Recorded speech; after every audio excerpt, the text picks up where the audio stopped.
Hey. Hey. Nothing's changed since last night, so you don't really need to check on me. Actually, I was checking on a worker from one of the coffee warehouses, James Dawson.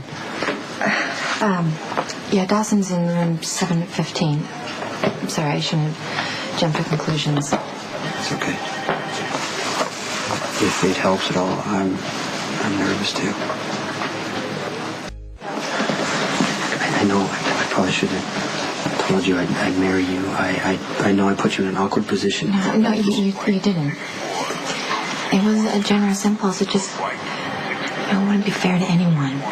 But if the child's mine... I already decided. Doesn't matter who the father is. I'm going to raise these children on my own.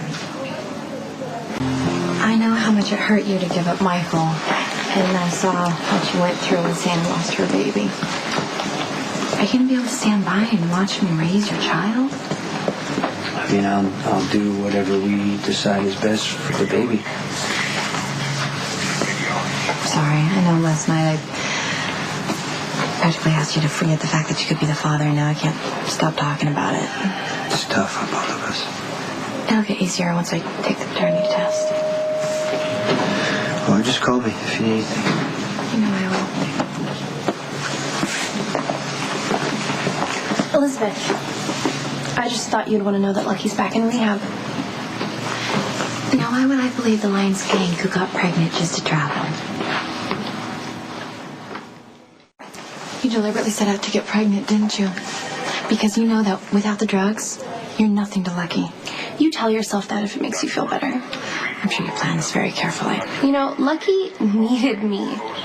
And we made a child together. I'm not ashamed of that. I owe you no explanations. Well, let me see here. You fed him pills so he'd sleep with you. I don't see how that's going to add up to much of a future. Well, he wouldn't have had to look at me twice if you weren't such a cold, unforgiving... Okay, Maxie, just stop, all right?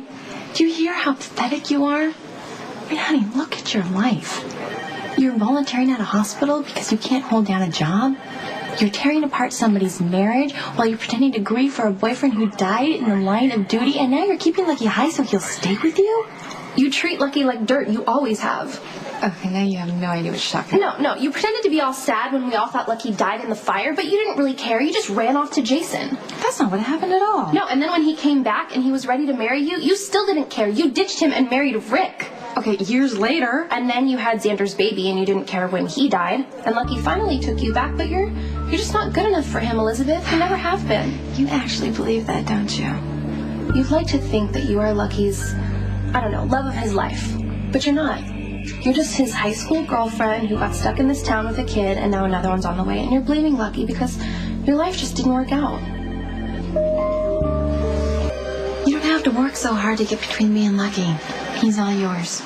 So whatever fantasy you have going on about building a life with him and your baby and a bottle of pills, go for it. Because I don't care. Then why are you acting this way? Call it collateral damage. Chance you'll take every time you cross paths with me. There's something to look forward to. Oh, believe me, I have every right to tell you what I think of you. No wonder Lucky started taking those pills. He probably couldn't stand your smug perfection any more than I can. Go ahead, Elizabeth. Live your blameless life with your blameless children. Lucky and I are humans, and we have flaws, and we understand each other, and we will be completely happy with our child. I feel sorry for that baby, but I don't feel sorry for you, because you have no idea what you're getting yourself into. Lucky doesn't love you, and he never will.